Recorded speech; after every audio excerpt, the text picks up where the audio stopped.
This took so long to get to me, I almost forgot that I purchased it. So at the end of the year, I looked at my collection and thought about some notes that I wanted to explore more in 2025.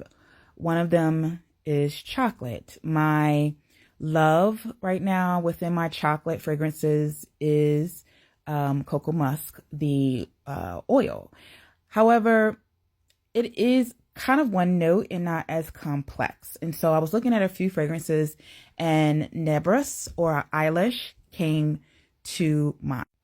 One of my resolutions was to avoid blind buying or costly options as much as possible. And so I decided to purchase the body mist. It was a purchase of $12 to $13. Unfortunately, because of a lot of the thefts that happened within the Ultas across the country, there wasn't any samples or sample bottles within my local stores that I can just kind of go in and spray and test. And it's not to say that Eilish or Nebras isn't an affordable fragrance. I just didn't want to buy a full bottle of anything, no matter how much it cost, until I knew that I would like it. As you can see on the screen, I rated this 5 out of 10. And yes, I did review the notes, and this is a more complex fragrance with some cocoa. I would not consider this a chocolate forward fragrance.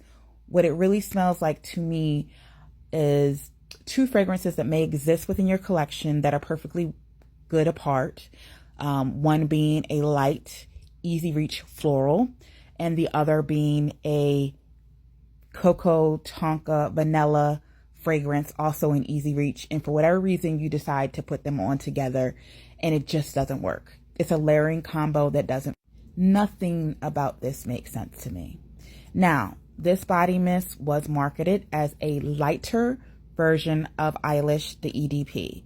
And I am so grateful for that. I could not stand this fragrance as a more potent version. Because it's so light, I will be able to layer this with vanillas and chocolates in my collection already, and probably get a full use of this bottle without any problems.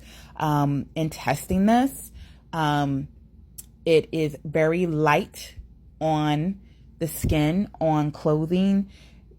You're probably going to get 2-3 hours on skin, maybe an hour. And so you really have to overspray to get a long wear of them.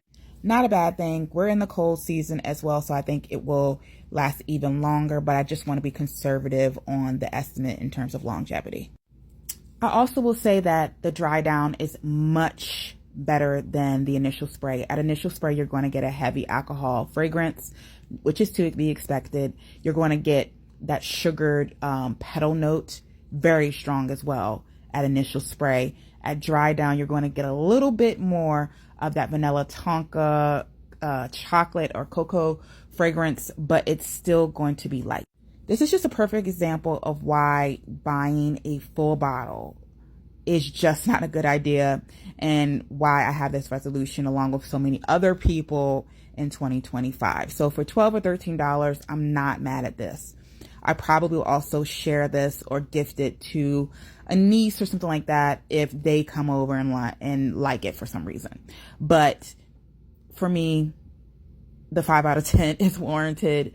And I just am so flabbergasted because it gets so much hype and praise, and it just isn't for me. And I don't even see any redeeming qualities about it.